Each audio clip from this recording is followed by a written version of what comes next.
Welcome, Motenta people. Catherine Deneuve. The name alone evokes mystery, and the woman herself even more so. She is full of humor, appetite, and rebellion. She is witty and direct, and talks fast in a sharp voice. So fast that she seems to be throwing words at you to stun you. Still, she is private. Sounds weird, right? That's why she is different, direct yet private. As she once said, mystery is when you talk a lot, but there are still things that are more complex than words that can't be expressed.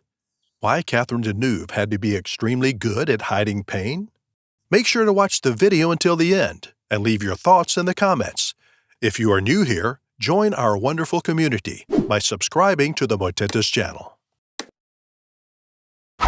Catherine Deneuve's flawless features and chilly on-screen persona made her the art house muse of Europe's greatest directors and an unrelenting object of desire for men the world over. A paradigm of Gallic beauty, walks with an odd, determined, and almost clumsy stride, and has brisk opinions and an impatience more common to quick thinkers than to movie stars. So, for style, who is best to exemplify classic cool French girl chic better than Catherine Deneuve? She comes from a family of actors, and she seems to have been born knowing the difference between performance and real life. So, she is not one to talk about her problems or her private life. Yet there is nothing more interesting than exploring the real beauty behind this beautiful, mysterious actress. So, keep watching till the end, because this video is going to be fun. So who was Catherine? Let's start from her childhood.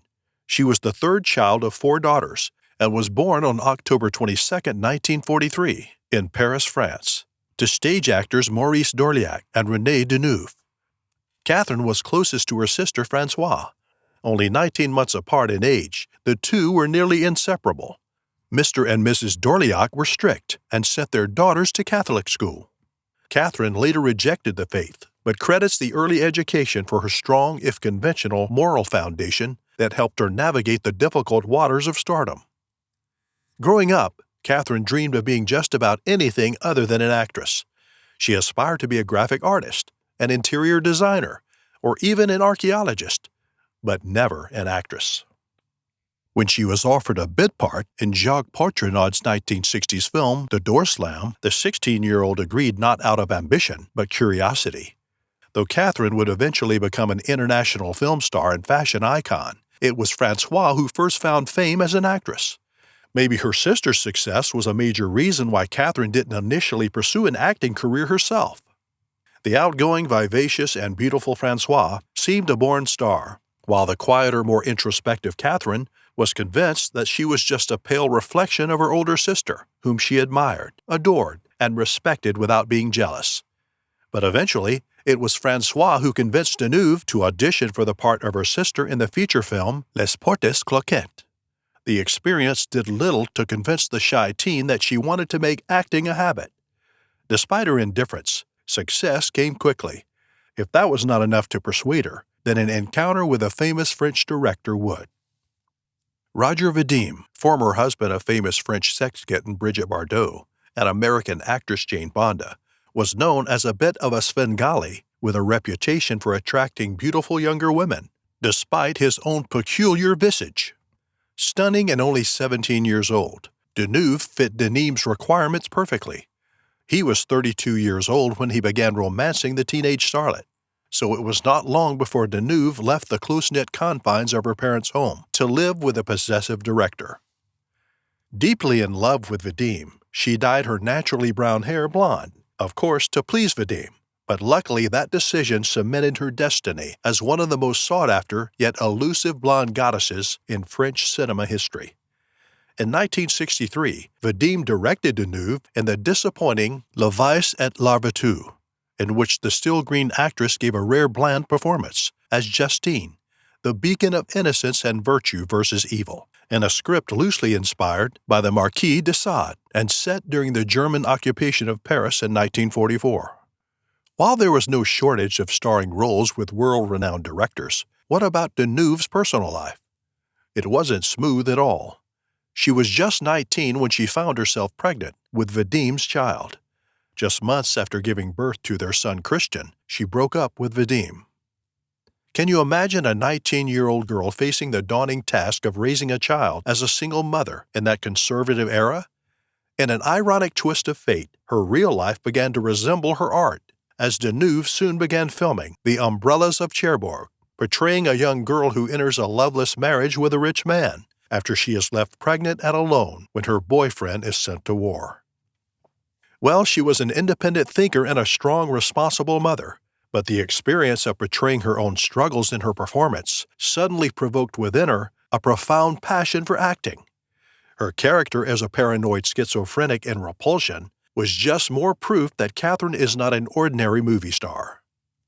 In 1967, she starred in the most iconic role of her career, in Belle de Jour, confirming her as not only a movie star, but a fashion icon as well.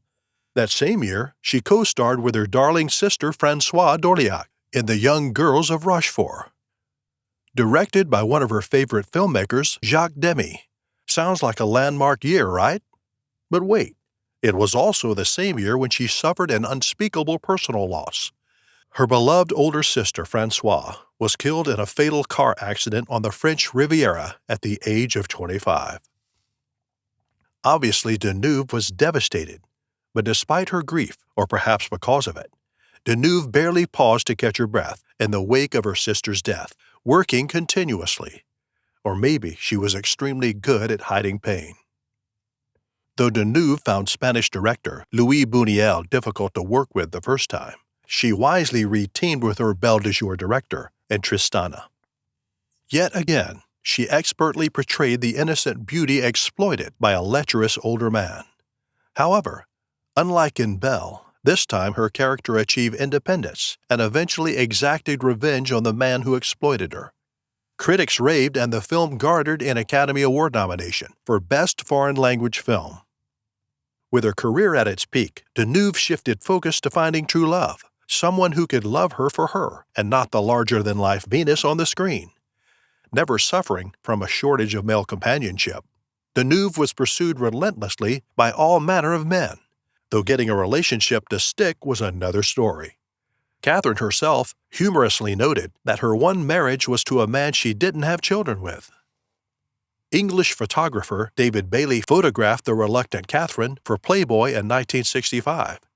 Bailey said he tried to make Catherine more comfortable during the photo session by telling her he was homosexual, which she believed. Despite the language barrier, the two connected almost immediately over a shared sense of humor. After a whirlwind romance, Catherine and Bailey married in 1965. They separated in 1970, officially divorcing in 1972. The reason was their busy careers that kept Catherine and Bailey from spending much time together. And when they did have time for each other, Bailey didn't know how to speak French, and Catherine was usually too tired to speak English. The two remained on friendly terms following the divorce, with Bailey insisting that one of Catherine's best-kept secrets is her sense of humor. As he said, "You know what they will all miss about Catherine? Her great sense of humor. She is a very funny lady, first-rated comedian, but they always ask her heavy questions, so that's all you ever hear about Catherine." By the time of her divorce, Deneuve had already moved on to a very public affair with her married La Cagna co-star Marcello Mastroianni. That same year, Deneuve gave birth for the second time to their daughter Chiara Mastroianni. The relationship with Mastroianni hit a wall in 1975, but the two remained friends until he died in 1996, when Deneuve and their daughter both sat at his bedside to bid him goodbye. Not all men were durable enough to withstand Deneuve's intoxicating charms. Such was the case for director François Truffaut. Exactly when Truffaut and Deneuve had an affair was unclear, but reportedly he had a nervous breakdown when she ended the relationship. It was perhaps around that time that Truffaut cast Deneuve in one of her few villainous roles, playing a mail-order bride who absconds with her naive husband's money in Mississippi Mermaid. The 1970s found the constantly employed actress adding model to her resume when she signed on as the face of Chanel No. 5. The campaign was a huge success around the world, particularly in the U.S., where sales soared. In the ensuing decades, Deneuve's enduring beauty would continue to win her lucrative endorsement deals. Perhaps the icy blonde beauty of the ads is more familiar than the myriad of lost girls, capricious wives, tough single mothers, and disillusioned women she has played in French films.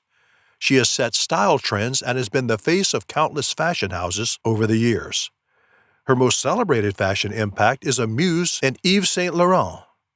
At the unheard-of age of 62, she inked a deal with MAC Cosmetics, and a year later nabbed a contract modeling for Louis Vuitton. Americans were so intrigued with the French beauty that the American press nominated her as the world's most elegant woman. By 1980, François Truffaut had recovered from his breakup with Deneuve, enough to direct her in The Last Metro. The film won an Academy Award for Best Foreign Language Film, and Deneuve took home the French César for Best Actress. Deneuve's third Hollywood strike was in 1983, when she leaped at the chance to star as a seductive vampire in the slick Tony Scott feature, The Hunger. Deneuve and David Bowie portrayed a stylish vampire couple living in Manhattan who set out in search of new blood. They soon meet and seduce Sarah, played by Susan Sarandon, making her one of the undead. For once, Deneuve was playing the powerful seducer and not the seduced. Critics generally hated the movie, but it developed a cult following among goths and lesbians for its dark tone and sapphic love scenes between Deneuve and Sarandon. Few actresses can boast of playing such varied roles throughout their careers as Catherine Deneuve. From innocent ingenues to icy blood housewives who are secretly high-class prostitutes, from vampires to murderous manicurists, or rubber plantation owners to spunky grandmas, Catherine Deneuve has quite literally done it all. In these films, she is often left alone at the end, but she is always beautiful. In films, she is good at playing submission. In life, she exhibits none. Her willingness to take on risky roles has largely contributed to Catherine's impressive longevity in films. At 80, Catherine remains an in-demand actress. Except for one small gap in her filmography between 1989 to 1990, Catherine has made at least one film a year since 1962, and usually more. Her filmography boasts over 137 credits. By the late 1990s, she was well past the age when most American actresses would be virtually forced into retirement. Fortunately for Deneuve, the French were more forgiving of women over 30, and she continued working at her usual productive pace. Still beautiful, yet no longer defined by her beauty, Deneuve was finally free to take on roles other than of fantasy women. That was never more clear than when she co-starred in Dancer in the Dark with the eccentric Icelandic singer Björk, in which she portrayed the singer's factory worker sidekick, of all things. Her face, rectangular with a slightly cleft chin, wide-set green eyes, and a small version of an interesting nose, is distinguished by a broad square forehead and remarkably arched eyelids. At 18, she was beautiful, and she is beautiful today, in exactly the same way. The face of young love and young loss in The Umbrellas of Cherbourg is essentially the same as the face of total emotional disarray in Drôle d'Android Port en Rencontre, her 60th and latest film.